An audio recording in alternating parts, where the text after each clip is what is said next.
8월 1일 금요일 오후 송은재TV 시작합니다. 국민의힘 전당대회 당대표 후보 5명입니다. 이제 각종 여론조사에서 여론조사 결과가 발표가 되고 있습니다.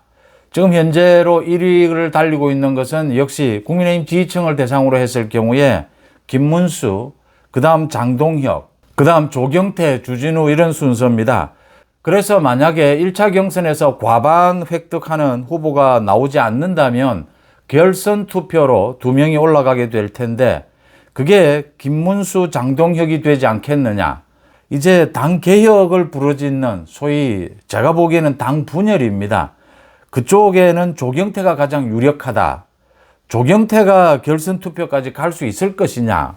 그러니까 지금으로서는 당의 통합을 앞세우는 이 장동혁과 김문수가 있고 이 당의 분열을 가져오는 이 개혁 이런 이름으로 조경태가 선명하게 맞서 있는 이런 형국입니다. 조경태는 이제 한동훈의 불출마로 이 한동훈의 지지세를 업었다 이렇게 보입니다. 그래서 조경태가 지금 계속해서 여러 가지 주장들을 하고 있는데 오늘 오전에 대표적으로 대구에서 이 정책토론회에서 자신의 주장을 일목요연하게 밝혔습니다. 이 조경태의 주장이 얼마나 착각이며 얼마나 자책골이냐라는 부분을 한번 짚어보겠습니다.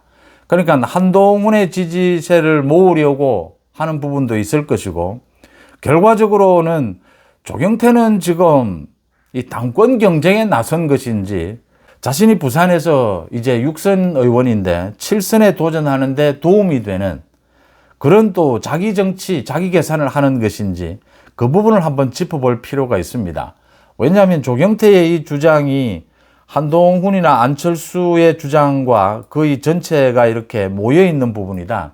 지금 전당대회에서 당대표가 되겠다라고 하는 자세가 아니다라고 하는 겁니다.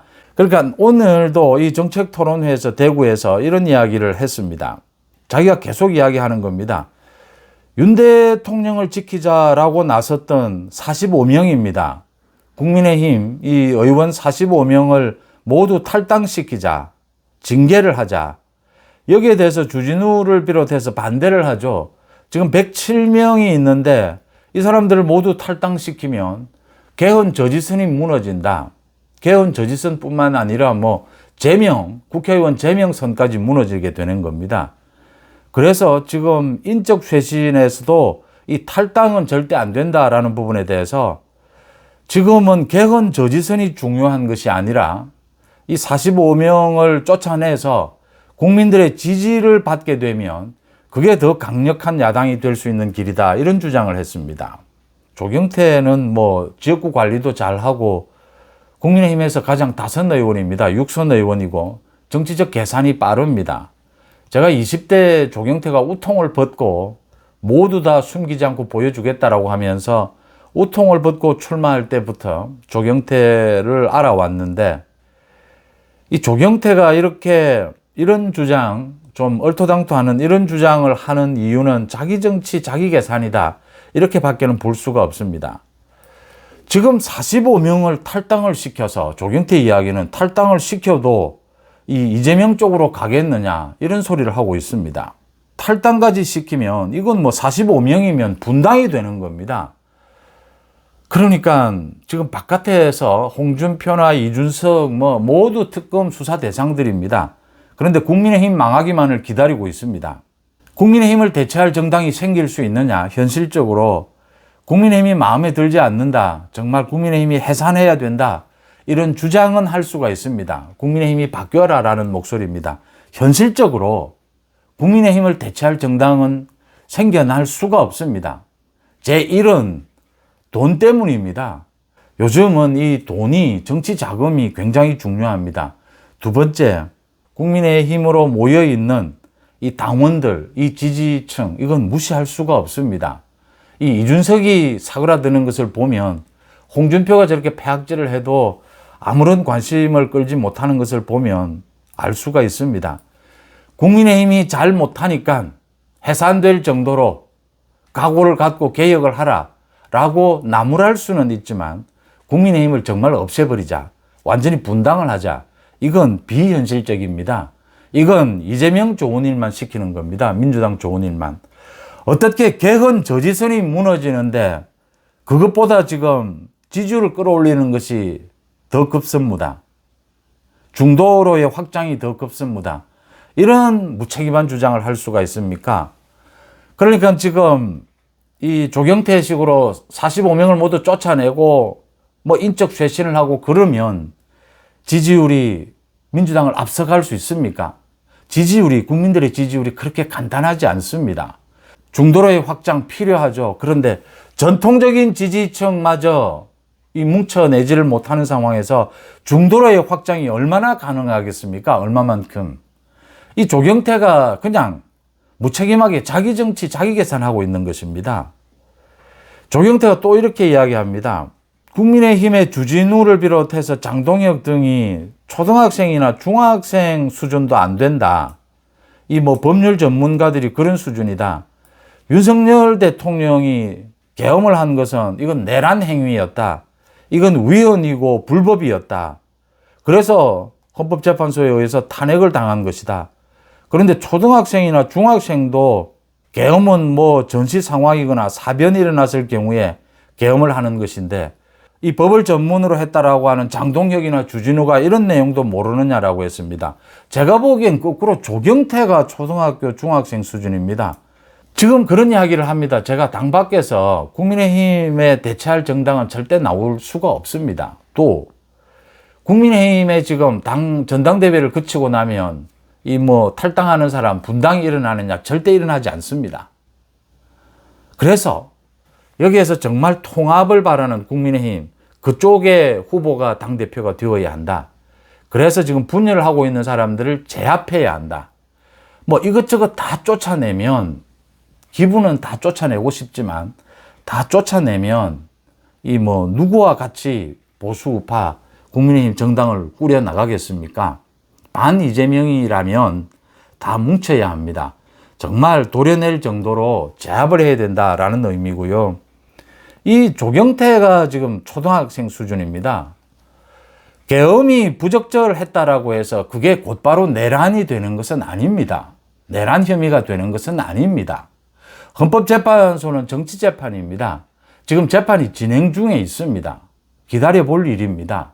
이게 내란 혐의인지 아니면 직권 남용 정도인지 아니면 그 이하인지는 재판에 의해서 판결이 나와야 확정되는 것입니다. 계엄이 위헌이려면 국회를 완전히 기능을 마비시켰어야 합니다. 근데 지난번에 윤 대통령의 계엄은 국회 기능을 마비시키지 않았습니다. 못했습니다. 그래서 국회에서 계엄 해제 의결을 했던 것이죠. 이 부분도 논란이 되는 겁니다. 물론 헌법재판소의 판결을 뭐 부정할 도리는 없습니다. 부인할 도리는 없습니다. 현실적으로. 그런데 그렇다라고 해서 헌법재판소의 저 판결이 절차적으로 또 내용적으로 옳은 것이었느냐? 에는 절대 동의할 수 없습니다. 절차적으로 잘못된 재판은 인정할 수 없습니다. 누구도 인정하지 못하는 겁니다. 그래서 소송법이 그렇게 중요한 겁니다. 내용 면에서도 이렇게 아직은 재판을 기다려 봐야 된다. 이게 내란 혐의다. 곧바로 이렇게 생각하는 것이 초등학생 수준입니다.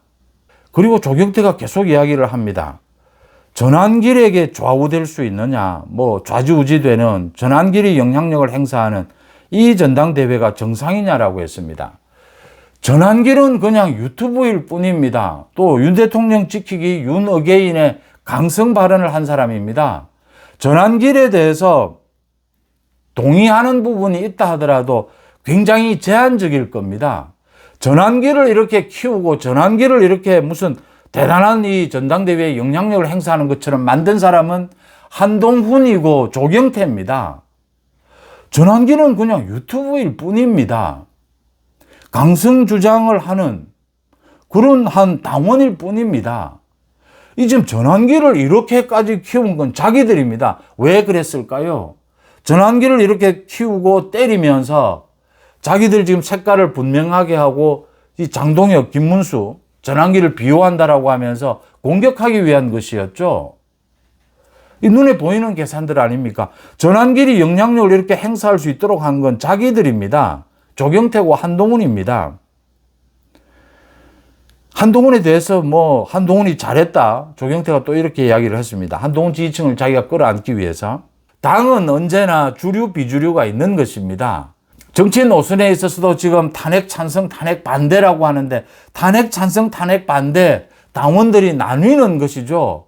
이제 이걸 통합을 하면서 새로운 리더십을 만들어내기 위해서 전당대회를 하는 것입니다. 탄핵 반대에도 무조건 반대도 있고 무조건 찬성도 있고 또 아닌 사람들도 있는 겁니다. 많은 또 합리적인 이런 스펙트럼이 있는 것이죠. 그래서 당대표로 나설 사람은 이제 이런 것들을 민주당도 있고 누구나 어느 정당에나 있는 겁니다. 찬반 이렇게 의견이 나뉘는 것은 가능한 한 많은 당원들을, 많은 지지층을 끌어안기 위해서 비전을 제시를 하고 자기가 과거에 좀 강성 주장을 했다 하더라도 그걸 좀 희석시키면서 많은 사람을 포용하기 위해서 그렇게 전략도 바꾸고 이 메시지도 바꾸게 되는 것이죠. 지금 전혀 움직이지를 않습니다.